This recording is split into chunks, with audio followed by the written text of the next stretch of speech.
నమస్తే, welcome to prime 9 news. Straight question. ఎన్నికల శంఖారావం మోగిపోయింది. ఈసారి త్రిముఖ పోటీ అనివార్యమైపోయింది. సార్వత్రిక ఎన్నికల్లో ఇది రెండో సార్వత్రిక ఎన్నిక. రాష్ట్ర విభజన జరిగిన తర్వాత ఎప్పుడైతే కాంగ్రెస్ పార్టీ రాష్ట్ర విభజనకు శ్రీకారం చుట్టిందో వెంటనే తెలుగుదేశం పార్టీ, పవన్ కళ్యాణ్, మోడీ సపోర్ట్ చంద్రబాబు నాయుడు మొదటి సార్వత్రిక ఎన్నికల్లో విజయం సాధించారు, ప్రమాణ స్వీకారం చేశారు. కానీ జనసేనాని తనకు హామీలు ఏవైతే ఇచ్చారో చంద్రబాబు నెరవేర్చకపోవడంతో వెంటనే గుడ్ బై కొట్టేశారు ఫ్రెండ్షిప్కి.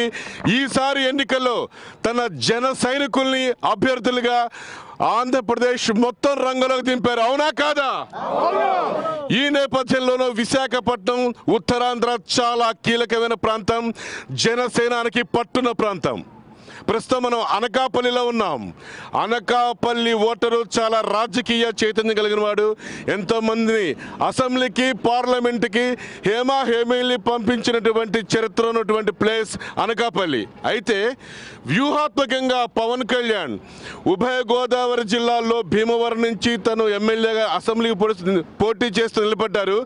అదే విశాఖపట్నానికి వచ్చేసరికి గాజువాక నుంచి కూడా పవన్ కళ్యాణ్ నుంచి ఉన్నారు. ఎప్పుడైతే పవన్ కళ్యాణ్ విశాఖపట్నం గాజువాక్ వచ్చారో మొత్తం రాజకీయ సమీకరణాలు ఉత్తరాంధ్రలో మొత్తం మారిపోయినాయి. ప్రత్యర్థి పార్టీల్లో అప్పుడే గుబులు మొదలైంది.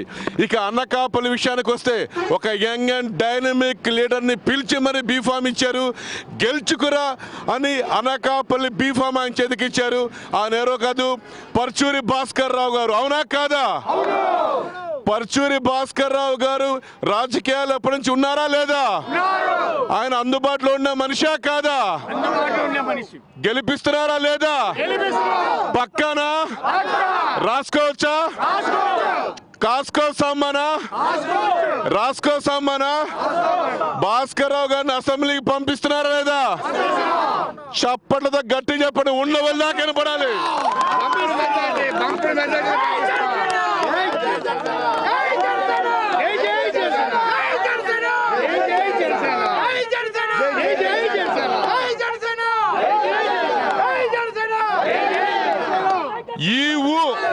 ఈ ఊపు చివరి దాకా ఉంటుందా?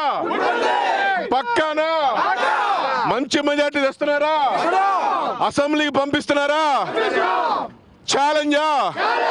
వారు వన్ సైడా డిసైడ్ చేసేసారా? ఏంటి ఇంత ఊపు వచ్చేసింది? గాజువాక్ రాగానేనా పవన్ కళ్యాణ్ గారు? అసలు ఏం జరుగుతుంది? అసలు ఏంటి, ఎలాంటి వ్యూహంతో మీరు ముందుకెళ్తున్నారు అనకాపల్లిలో భాస్కరరావు గారు? అనకాపల్లిలో దాదాపు 99 నుంచి ఈ ప్రాంతంలోనే ఉన్నాను. దాదాపు 20 సంవత్సరాలు ఈ కాన్స్టిట్యున్సీతో అనుబంధాలు, సత్సంబంధాలు ఉన్నాయి. అలాంటి నాకు మొట్టమొదటిసారి పవన్ కళ్యాణ్ గారు పిలిచి సామాన్య కార్యకర్తగా ఉన్న నాకు ఆయన చెప్పినప్పుడు కుల మతాలకు అతీతంగా పార్టీని నడుపుతానని ఆయన చెప్తూ ఉన్నప్పుడు అది నిజంగానే ఆయన మనసులో ఉన్నది, పార్టీని నడిపేది కూడా ఒకటే అన్నది నాకు అనిపించింది. ఎందుకంటే ఇక్కడ మొట్టమొదటిసారి ఒక కార్యకర్తని పిలిచి నాకు టికెట్ ఇచ్చి నువ్వు గెలిచి రా అని పంపించారంటే ముందుగా ఆయనకి నా ధన్యవాదాలు తెలియజేసుకుంటున్నాను.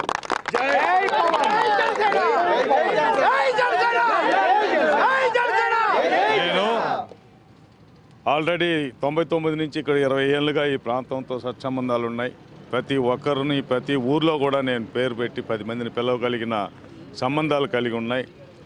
భాస్కర్ రావు గారు అంటే ఓ భరోసా, భాస్కర్ రావు గారు అంటే మాటిస్తే తప్పరు, భాస్కర్ రావు గారు అంటే ఎక్సలెంట్ సర్వీస్ ఇస్తారు, భాస్కర్ రావు అంటే అందుబాటులో ఉంటాడు అన్న నమ్మకం మాత్రం మా ప్రాంత ప్రజల్లో గట్టిగా ఉంది. అందువల్ల ఈసారి రాబోయే 11వ తారీఖు ఎలక్షన్లో మా పార్టీ అధినేత పవన్ కళ్యాణ్ గారి తర్వాత ఎక్కువ మెజార్టీతో గెలవబోయేది ఈ అనకాపల్లి కాన్స్టిట్యూన్సీ చెప్పి తెలియజేస్తారు. ఈరోజు ఈ ఆంధ్ర రాష్ట్రం ఉమ్మడి రాష్ట్రం కానీ విడిపోయిన రాష్ట్రం నుంచి కానీ కర్నూలు నుంచి సీఎంలు పంపాం, కడప నుంచి సీఎంలు పంపాం, చిత్తూరు నుంచి సీఎంలు పంపాం, చివరికి నెల్లూరు నుంచి కూడా నేర్మల్లి జనార్దన్ రెడ్డి లాంటి వాళ్ళని సీఎంలు పంపాం. ఉత్తరాంధ్ర ప్రాంతం నుంచి ఎవరైనా ఒకరైనా సీఎం అవుతారా అని చెప్పి ఎప్పుడూ కలగంటూ ఉండేవాళ్ళు, అది కలగానే ఉండిపోతుంది అనుకున్న తరుణంలో మా జనసేన పార్టీ అధినేత పవన్ కళ్యాణ్ గారికి ఉత్తరాంధ్ర అంటే ప్రేమ, విశాఖపట్నం అంటే చాలా ఇష్టం. అలాంటి విశాఖపట్నం జిల్లా నుంచి గాజువాకలో ఆయన పోటీ అన్న నిమిషాన్ని నుంచే చుట్టుపక్కల మా బోటు కాన్స్టిట్యున్సీలు అన్నీ కూడా మంచి ఊపందుకుని దాంతోనే ఈరోజు ఇంత జోష్గా పనిచేయగలుగుతున్నాం. ఈరోజు మా కాన్స్టిట్యున్సీలో ఒక రోజుకి 100 ఊర్లు ఉంటే 100 అంటే పంచాయతీలు వార్డులు కలుపుకొని 100 ఉంటే 100లో కూడా డైలీ క్యాన్వాస్ అవుతుంది వితౌట్ లీడర్స్. ఎవరికి వాళ్ళు ఇది నాది నాది నాది అని చెప్పి పరిగెత్తు పనిచేస్తున్నారు. మగిళ్ళ సంఖ్య ఎప్పుడు కూడా టీడీపీకే ఉంటుందన్నారు. ఈరోజు మగిళ్ళ సంఖ్య జనసేనకు కూడా ఈ కాన్స్టిట్యున్సీలో 30 to 40% వచ్చారంటే నిజంగా నేనే షాక్ అయిపోయాను. నేను క్యాండిడేట్ అవ్వకముందు అసలు మగిళ్ళు దీనికి లేదు అనుకుంటున్నాను. ఇప్పుడు చూస్తే ఈరోజు ఇందాక మీ ఒక్క 20 నిమిషాల ముందుగానే వచ్చుంటే 45 మంది మగిళ్ళు వచ్చి మద్దతు తెలియజేసి ఇక్కడి నుంచి వర్షం ఆగినాక వెళ్ళారు. అంటే ఏ రకమైన మార్పు వచ్చిందో మీరు ఆలోచించాలి. ఒక్కటేనండి, ఈరోజు వైఎస్ఆర్సీపీ పార్టీ ఈ రాష్ట్రంలో బడ్జెట్ 2 లక్షల కోట్లు లోబడి ఉంటే 5 లక్షల కోట్లకి పథకాలు పెట్టి మ్యానుఫ్యాక్చర్లో అనౌన్స్ చేశారు. నవరత్నాలు అంటున్నారు, ఏదేదో అంటున్నారు. ప్రజలు కూడా ఈరోజు ఆలోచిస్తున్నారు. 2 లక్షల కోట్ల లోబడి ఉన్న ఈ రాష్ట్రానికి 5 లక్షల కోట్లు బడ్జెట్తో ఎలా సాధ్యం? ఇది ఎలా చేయగలుగుతారు? రాబడి లేకుండా ఖర్చు ఎలా పెట్టగలుగుతాం? ఒక్కటే ప్రజలకు అర్థమైంది ఏంటంటే ఈయన ఏదో రకంగా ఈసారి ఆ సీఎం కుర్చీని అలంకరించి ఈ ఆంధ్ర రాష్ట్ర 13 జిల్లాలకి ప్రత్యేక హోదా ఇస్తామని మోసం చేసిన మోడీతో దొడ్డిదారులో సంబంధం పెట్టుకొని ఆ సీఎం కుర్చీలో ఎక్కి ఆయన కేసులన్నీ మాఫీ చేసుకోవాలనే దానికోసమే ఇష్టం వచ్చినట్టుగా పథకాలు అనౌన్స్ చేశాడనేది మాత్రం పబ్లిక్గా జనాలకు బాగా తెలిసిపోయింది. ఇక రెండో పార్టీ తెలుగుదేశం పార్టీ, వాళ్ళు కూడా దాదాపు 3.5 లక్షల కోట్లకి మ్యానుఫ్యాక్చర్లో పెట్టారు. రాష్ట్ర బడ్జెట్ 2 లక్షల కోట్లు. గతంలో రైతు రుణమాఫీ, డోక్రా రుణమాఫీ అని అన్నారు. ఆ రెండు చేయడానికే ఈ రాష్ట్రాన్ని ఒక 2 లక్షల కోట్లకు తాకడ పెట్టుంటారు. మళ్ళా ఇప్పుడు 3.5 లక్షల కోట్లు అంటున్నారు. ఎందుకంటే గతంలో ఆయన ఒక మాట అనేవాళ్ళు, బాబు వస్తే జాబ్ వస్తుంది అని. బాబు అయితే వచ్చాడు కానీ మా బాబులకి ఎవరికి జాబ్ రాలేదు, వాళ్ళ బాబుకి మాత్రం మంత్రి జాబ్ వచ్చింది. ఈసారి ఏదో రకంగా ఆ బాబుని ముఖ్యమంత్రి చేయడానికి మేనిఫెస్టోలో లేనిపోని అని ఆయన పెడుతున్నాడు. ఈ ముసలిబాబు బాబు ప్రయత్నం చేస్తున్నాడా చిన్నబాబు నిలబెట్టడానికి? ఇంకోటి ఏంటంటే ఈ ఆంధ్ర రాష్ట్ర జనాలకి 5 ఏళ్ళుగా ఆయనకి లేని ప్రేమ గత 4-3 నెలల నుంచి మాత్రం పసుపు కుంకుమ ప్రేమ పుట్టింది. ఇన్ని రోజులు తెలియలేదు, ఎలక్షన్కి ముందు అలా పుట్టిందనేది మాత్రం కూడా జనాలు బాగా చాలా ఫీల్ అవుతున్నారు. ఇది ఒకటి. ఇకపోతే మా మేనిఫెస్టోలు చూస్తే మీరు మా జనసేన పార్టీ అధినేత మేనిఫెస్టోలు చూస్తే ఈరోజు రేషన్ డిపోలు, ప్రతి రేషన్ డిపోకి ఒక మహిళ విలేజ్లో అయితే ఈ ఊరు నుంచి ఆ ఊర్లో రేషన్ డిపో ఉంటుంది. వెళ్తే అక్కడ తంబు పెట్టాలి. తంబు పెట్టినప్పుడు అది పనిచేయదు. ఆ రోజు పని పోయింది, మళ్ళీ ఇంటికి వెళ్తారు. మళ్ళీ రెండో రోజు వచ్చి పెడితే సిగ్నల్ పనిచేయదు. సరే ఏదో బాధపడి ఆ రేషన్ తీసుకుంటే ఆ రేషన్లో మగ్గిపోయిన పప్పు, పురుగులు పెట్టిన బియ్యం అవి కానీ వండుకొని తినాలని ఇంటికి వెళ్తే 2 బకెట్ల నీళ్ళతో కడిగితే కానీ అది శుద్ధం అవుతుంది. దానికోసమే ఈరోజు మగిళ్ళు అవి కూడా సైడ్లో అమ్మేసి మార్కెట్లో పోయి మంచి సరుకు తెచ్చుకుంటున్నారు. అలాంటి బాధ ఇంక మీట ఏ తెలుగు ఇంటి మగిలాగా ఉండకూడదని చెప్పి ఆలోచించి ఈ రాష్ట్ర బడ్జెట్ 2 లక్షల కోట్లు అంటే ఆ 2 లక్షల కోట్లకు లోబడిన మేనిఫెస్టోని మా పార్టీ అధినేత పవన్ కళ్యాణ్ గారు ఈరోజు అనౌన్స్ చేశారు. రేషన్ డిపోలన్నీ రద్దు చేసి 2,500 నుంచి 3,500 రూపాయలు ఆంధ్ర రాష్ట్ర ఖజానా నుంచి డైరెక్ట్గా ప్రతి ఇంట్లో ఉన్న ఆ కుటుంబ హెడ్ అయిన మహిళకి వాళ్ళ అకౌంట్లో వేసేట్టుగా చేశారని చెప్పితే ఈరోజు మా కుర్రోళ్ళు క్లాప్స్ కొట్టిన దానికన్నా ఎక్కువ కొడుతున్నారు ఆడవాళ్ళు. ఇకపోతే రెండోది, ఒక మనిషికి ఉన్న పొలంగా గుండె నొప్పి వచ్చి ఏ హాస్పిటల్కైనా పరిగెస్తే ఆయన హాస్పిటల్కి వెళ్తానే హాస్పిటల్ యాజమాన్యం ఒకటే చెప్తుంది, బాబు ఆపరేషన్ స్టార్ట్ చేస్తాం, 1 లక్ష రూపాయలు అర్జెంటుగా క్యాష్ కౌంటర్లో కట్టు అని. వీళ్ళు అర్జెంటుగా గుండె నొప్పి వచ్చి పరిగెత్తినోడు 1 లక్ష రూపాయలు కట్టడం అంటే అవ్వదు కాబట్టి, లేదండి మాకు ఆరోగ్యశ్రీ కార్డు ఉంది, ప్రభుత్వం మీకు డబ్బులు కడుతుంది, ఆపరేషన్ చేయండి అంటే ఆ హాస్పిటల్ యజమాని చెప్తుంది, మాకు ఆరోగ్యశ్రీ అకౌంట్ లేదు, ఆ పక్కన ఉన్న హాస్పిటల్లో ఉంది, ఆడికి వెళ్ళండి అంటాడు. ఆడికి వెళ్ళే కాడికి ఈడు పైకి వెళ్తున్నాడు. ఆ రకంగా ఈ ఆంధ్ర రాష్ట్రంలో సంవత్సరానికి 100 మంది చనిపోతున్నారు. దాన్ని గుర్తించి మా జనసేన పార్టీ అధినేత ఒకటే ఆలోచించారు, ఆరోగ్యశ్రీలో 1,00,000 మాత్రమే ఖర్చు చేయగలుగుతున్నాం కాబట్టి ఈరోజు గుండె ఆపరేషన్ అంటే 2-3 లక్షలు అవుతుంది. అదే కిడ్నీ ఫెయిల్ అయితే మాత్రం, కిడ్నీ ట్రాన్స్ప్లాంటేషన్ అయితే 5-6 లక్షలు ఖర్చు అవుతుంది. ఆపరేషన్ అయినాక 1.5 రోజులు అతను రెస్ట్ తీసుకోవాల్సి వస్తుంది. ఆ కుటుంబం ఇబ్బంది పడకూడదని 10 లక్షల రూపాయలు ప్రతి కుటుంబానికి ఆరోగ్యం మీద ఇన్సూరెన్స్ బీమా పథకం 10 లక్షలు పెట్టారు. అదే 10 లక్షల బీమా పథకం ఉంటే ఏ హాస్పిటల్కి పోయినా వెంటనే జాయిన్ చేసుకుంటారు, ట్రీట్మెంట్ స్టార్ట్ చేస్తారు, ఇన్సూరెన్స్ వాడికి ఇన్ఫార్మ్ చేస్తారు, డిశ్చార్జ్ అయ్యే లోపల పేమెంట్ తీసుకుంటారు, మన పార్టీకి మనం హ్యాపీగా వస్తాం. సామాన్యమైన మధ్యతరగతి కుటుంబాలు, ఇంకా దిగవకున్న కుటుంబాల్లో 10 లక్షల రూపాయలు హాస్పిటల్ ఖర్చు పెట్టడం సాధ్యం కాదు కాబట్టి ప్రతి ఒక్కరు కూడా బతికి ఈ రాష్ట్రంలో సుఖ సంతోషాలుగా ఉండాలన్న ఉద్దేశంతో ఈ పథకాన్ని 10 లక్షల రూపాయల బీమా పథకం పెట్టారు. పవన్ కళ్యాణ్ గారి మీద జగన్ పదే విమర్శలు చేసుకుంటూ వస్తున్నారు. ఏమంటున్నారంటే ఆల్రెడీ చంద్రబాబు నాయుడుతో టైఅప్ అయిపోయింది, లోపాయకారం ఒప్పందం ఉండిపోయింది, నన్ను తిడుతున్నాడే కానీ చంద్రబాబు నాయుడు తిట్టట్లేదు అని చెప్పేసి. దీని గురించి ఆల్రెడీ పవన్ కళ్యాణ్ క్లారిఫికేషన్ కూడా ఇచ్చారు. ప్రతిసారి నేను చెప్పాల్సిన అవసరం లేదు, జన సైనికులు తెలుసు, నా కార్యకర్తలకు తెలుసు, నా ఫ్యాన్స్ అందరికి కూడా తెలుసు అని ట్విట్టర్లో కూడా చెప్పారు. ఎందుకు ఇంత మైండ్ గేమ్ ఆడుతున్నారు? ఎందుకు అంత అభద్రత ఎందుకు వచ్చింది వాళ్ళకి? ఒక్క నిమిషం అండి, ఈరోజు ప్రజారాజ్యాన్ని ఎలా తొక్కారో అలా తొక్కాలని వీళ్ళు ఎన్ని కుట్రలు చేసినా ఇక్కడ ఉండేది పవన్ కళ్యాణ్ గారు. ఏ మాత్రం బెండ్ అవరు, ఆయన ఎవరు ఏం చేయలేరు. ఈరోజు ఈ ఆంధ్ర రాష్ట్ర 13 జిల్లాలకి ప్రత్యేక హోదా ఇస్తానని తిరుపతి వెంకన్న సాక్షిగా ప్రమాణం చేసి మోసం చేసిన మోడీతో దొడ్డిదారిలో ఈయన సంబంధం పెట్టుకొని ఈ రాష్ట్రానికి ప్రత్యేక హోదా ఇవ్వని దానికి ఆయన్ని విమర్శించడానికి ఈయనకి దిక్కు లేదు. కానీ మా పవన్ కళ్యాణ్ గారు తెలుగుదేశంతో టైఅప్ పెట్టుకోవాలని కర్మ మాకేంటి? ఒక్కటే, ఆ రోజు తెలుగుదేశంకి మద్దతు ఇచ్చారు, నువ్వు తప్పు చేస్తున్నారు, నేను విడమర్చుకుంటాను ఓపెన్గానే చెప్పారు. ఈరోజు నేను ఇప్పుడు కూడా ఇందాక కూడా చెప్పాను కదా మీకు, తెలుగుదేశం గురించి కూడా నేను కూడా కౌంటర్ ఇచ్చాను. మరి మాకు మా బాస్ మీద బురద జల్లడమే పనిగా పెట్టు కూర్చున్నాడు. ఏమండి, 1,00,000 కోట్లు తోసుకొని 18 కేసులు పెట్టి 1 సంవత్సరం రోజులు జైల్లో ఉండి ఈరోజు నవరత్నాలు తెచ్చిస్తారంట. నవరత్నాలు 5 లక్షల కోట్లు ఎక్కడి నుంచి వస్తుంది? ఏ దేశానికి మన రాష్ట్రాన్ని తాకట్టు పెట్టి మళ్ళా 1 లక్ష కోట్లు సంపాదించుకోవాలని చూస్తున్నాడు. ఒకటి చెప్తున్నాం, నిజాయితీగా నీతిగా ఒక సినిమా తీస్తే 40-50 కోట్లు రెమ్యునరేషన్ వచ్చే ఒక సినిమాకు వస్తుందంటే సంవత్సరానికి 2 సినిమాలు తీస్తే 100 కోట్లు.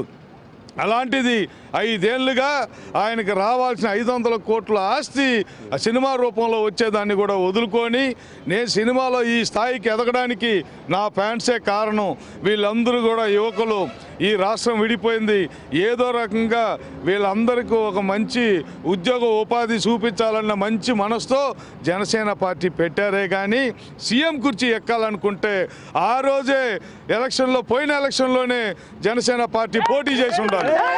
ఆ రోజు ఈ రాష్ట్రం విడిపోయింది, ఈ రాష్ట్రాన్ని ఆదుకోవాలని బాధ్యత ప్రతి ఆంధ్రుడి మీద ఉంది.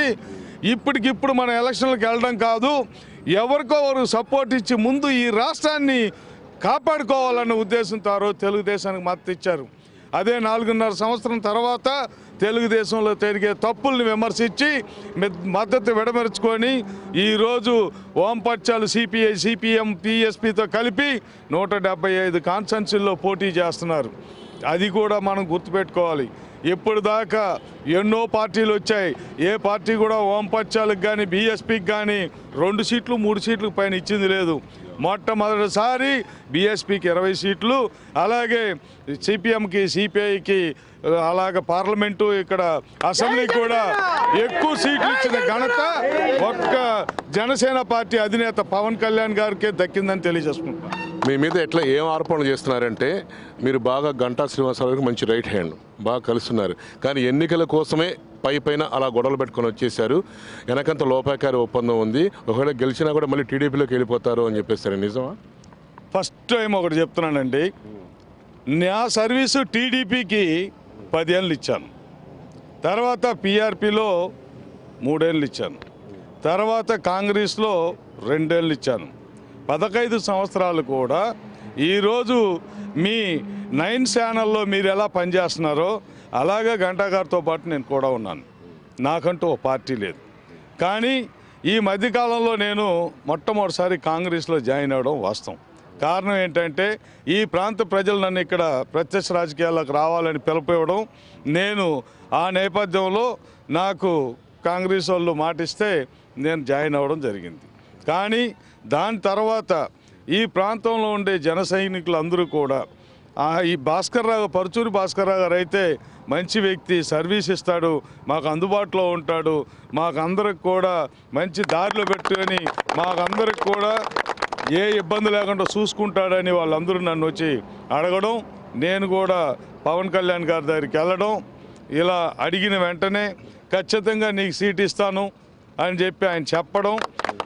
ఆయన చెప్పినప్పుడు ఒక మాట చెప్పాడు, కుల మతాలకు అతీతంగా పార్టీ నడుపుతానన్నాను, ఈరోజు అన్ని సామాజిక వర్గాలకు ఇచ్చాను, మీ సామాజిక వర్గానికి కూడా ఇక్కడే ఎందుకు ఇస్తున్నానంటే 20 సంవత్సరాల నుంచి నువ్వు సర్వీస్ ఇచ్చున్నావు, ఖచ్చితంగా ఈ ట్రిప్ నువ్వు అక్కడ గెలిచి రావాలి అని చెప్పి నాకు ఇచ్చాడు. నేను అది మొదట్లోనే మీకు చెప్పడం కూడా జరిగింది.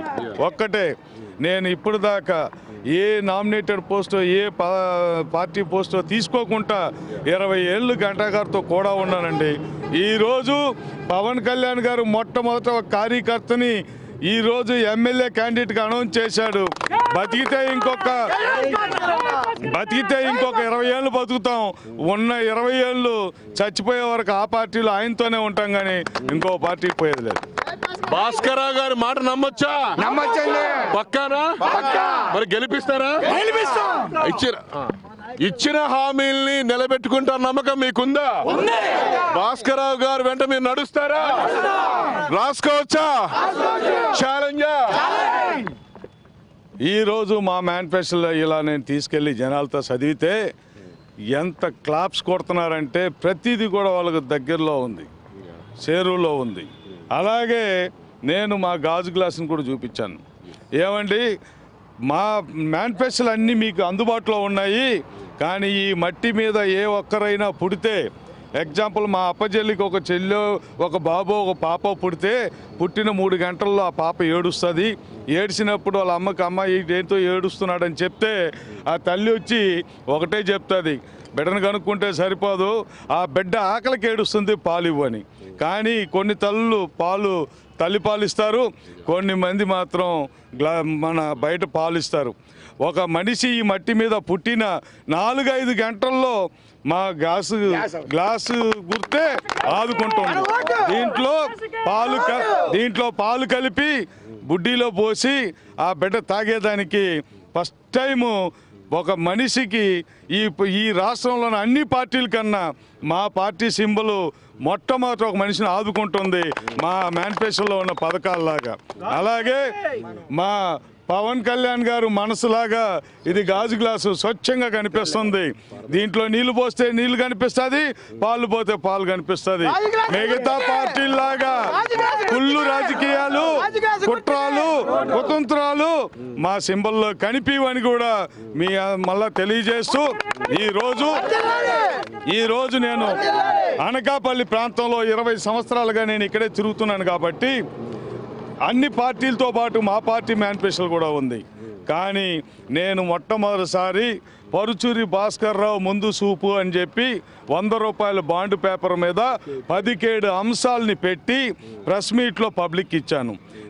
నన్ను ఆదరించి నాకు ఒక అవకాశం ఇస్తే రాబోయే 5 సంవత్సరాల్లో ఈ అన్నీ కూడా మీకు పూర్తి చేసి చెప్తానని నేను మొట్టమొదటిసారి హామీ ఇస్తే ఈరోజు పబ్లిక్లో నిజంగా అతనికి దూరదృష్టి ఉంది కాబట్టి ఇంత బ్రహ్మాండంగా ఓ బాండ్ పేపర్ హామీ ఇచ్చి ఈరోజు ఎన్నికల్లో ఓట్లు అడుగుతున్నాడని చెప్పి ప్రతి ఒక్కరు కూడా హర్షం తెలియజేస్తున్నారు. రాబోయే రోజుల్లో బంపర్ మెజారిటీలో ఈ కాన్స్టిట్యున్సీ గెలవడం ఖాయం. దీన్ని ఎవరు మార్చలేదని తెలియజేసుకుంటున్నారు.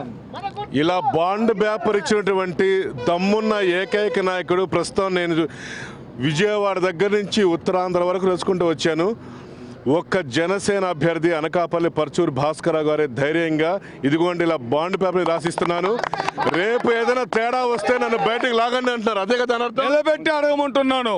నేను గెలిస్తే ప్రతి పంచాయతీ ప్రతి వార్డు నెలకొకసారి మీ ప్రాంతంలో మీ ప్లేస్లో మీ ఊర్లో కూర్చొని మీ సమస్యలను అక్కడే పరిష్కరిస్తానన్నాను.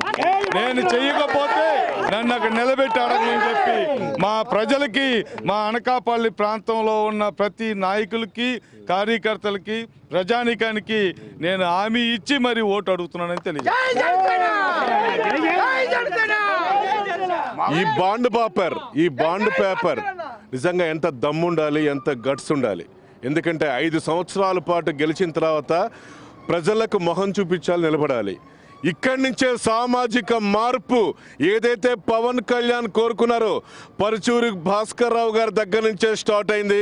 ఇలా బాండ్ పేపర్ మీద తెప్పించి అవునా కాదా? ఇది ఛాలెంజా కాదా? ప్రత్యర్థి పట్ల వణుకు పుడుతుందా లేదా?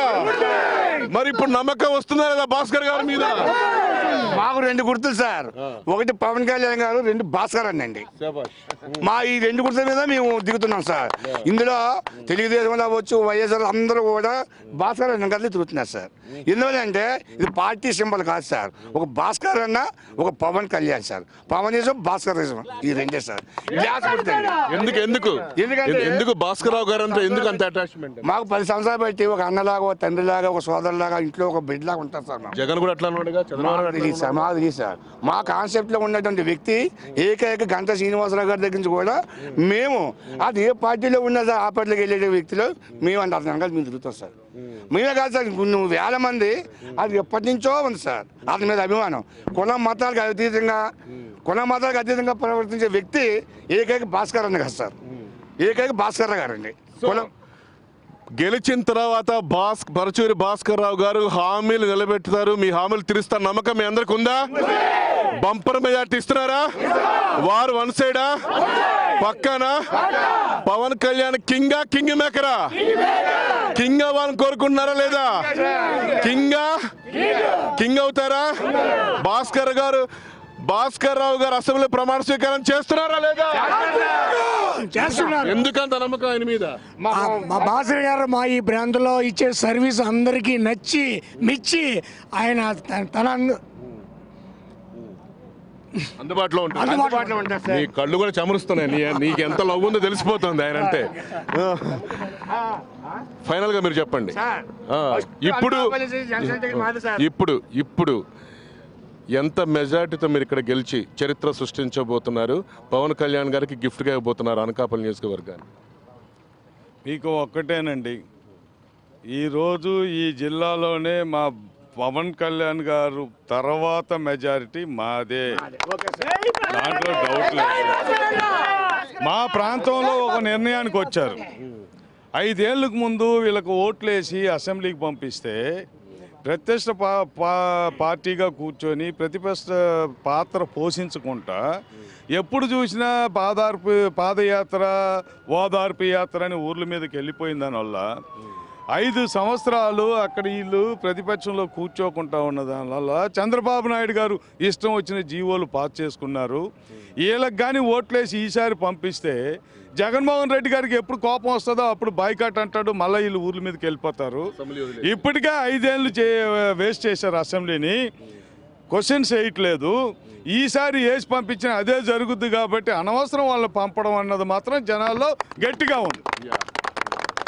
అందువల్ల ఈసారి వాళ్ళు పంపాలన్న ఆలోచన కూడా జనాల్లో బాగా తగ్గిపోయింది.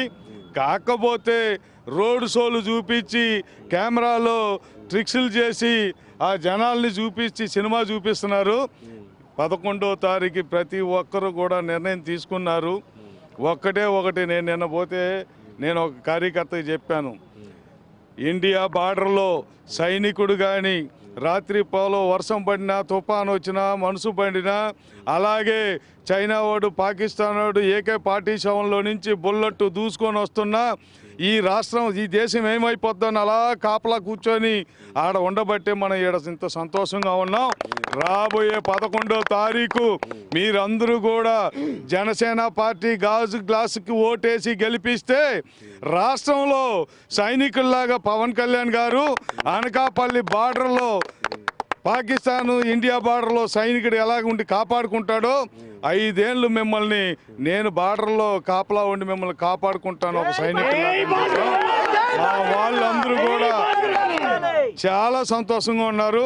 11వ తారీఖు ఉదయం 7 నుంచి 10:30, 11 లోపు పడే ఓట్లన్నీ కూడా జనసేనయే ఉంటాయి. ముందు పక్కా గెలిపిస్తున్నారు అయితే నిజమేనా? బిర్యానీకి అమ్ముడుపోతారా? డబ్బులకి, మందుకి? మీరు బిర్యానీ అమ్ముడుపోతారంటే నాకు ఒకటి గుర్తొచ్చింది. నేను మొన్న ఒక మీటింగ్కి వెళ్ళాను. ఏమమ్మా వాళ్ళు 500 ఇస్తున్నారు మద్యం ఇస్తున్నారు, ఇంకొకరు 1000 రూపాయలు ఇస్తున్నారు మద్యం ఇస్తున్నారు, మేమైతే మద్యం ఏమమ్మా? మా పవన్ కళ్యాణ్ గారు క్లియర్గా చెప్పారు, అందరూ మన పార్టీలో యువకులు ఉన్నారు. ఒక ప్రాణ నష్టం అయితే ఆ కుటుంబాన్ని మనం ఆ బిడ్డలేని లోతును మనం ఎప్పుడు కూడా తీర్చలేం కాబట్టి మందు ఇవ్వకూడదని చెప్పారు. మా కాన్స్టిట్యున్సీలో ఇప్పుడు దాకా జనసేన పార్టీ మందు లేదన్నది ప్రతి ఒక్కరు తెలుసు. అలాగే డబ్బు కూడా పంచమని చెప్పాం. డబ్బు కూడా పంచకుండా నేను ఒకటే అన్నాను, ఒక ఆవిడ లేచి బాబు ఒక సంవత్సరానికి 365 రోజులు కానీ 5 ఏళ్ళకి 1825 రోజులు, వాడు ఇచ్చే 1000 రూపాయలని 1825 రోజులకి డివైడ్ చేస్తే ఒక మనిషికి 72 పైసలు వస్తుంది బాబు. సామాన్య మనిషి కూడా 10 రూపాయలు బిచ్చగాడికి వేస్తున్నారు, 2 రూపాయలు వేస్తే బిచ్చగాడు తీసుకోవట్లేదు, 10 రూపాయలు అడిగి తీసుకుంటున్నాడు. అంటే బిచ్చగాడి కన్నా ఈనంగా 72 పైసలకు మేము అమ్ముడుపోతామా? ఖచ్చితంగా నిజాయితీగా అన్ని కోట్లు సినిమా రెమ్యునరేషన్ వదులుకొని ఈరోజు మా కోసం వచ్చిన అధినేత ఎంత కష్టంతో నిజాయితీగా వచ్చాడో అదే నిజాయితీగా మేము కూడా ఈసారి ఆ 72 పైసలకు అమ్ముడు పోము, మేము ఓటేస్తాం, గెలిపిస్తామని చెప్పి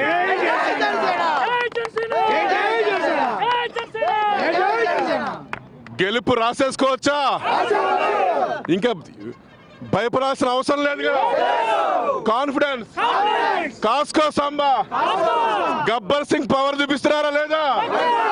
శభాష్, all the best. Thank you Paruchuri Bhaskararao గారు. వార్ వన్ సైడే. ఈసారి మీరు ఛాలెంజింగ్గా చెప్తున్నాను, నేను బాండ్ పేపర్ రాసిస్తాను. బాండ్ పేపర్ రాసేంత దమ్ము ఇంకెవరికన్నా ఉందా? ఒక్క జన సైనికుడిగా నా ట్రాన్స్పరెన్సీ అంటే ఏందో తెలుసు.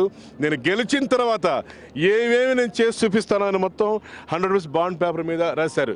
ఇక్కడి నుంచే ఆయన ముక్కుసూటి మనస్తత్వం, తన మీద పెట్టుకున్న ఆశలు, నమ్మకం అనేది తన ప్రచారంలో చూపిస్తూ గెలిచిన తర్వాత ప్రజల మధ్య ఉంటాను, ఒక సైనికుల్లా పనిచేస్తాను అని చెప్పుకొస్తున్న పరచూరి భాస్కరరావు గారికి ఆల్ ది బెస్ట్ చెప్తూ thank you all. Thank you very much all of you. Video journalist వెంకట్తో Yashonath, prime nine news Anakapalli. చూస్తున్నాను ప్రైమ్ నైన్ న్యూస్, నిజం ఇదే మా ఇజం. Thank you very much all.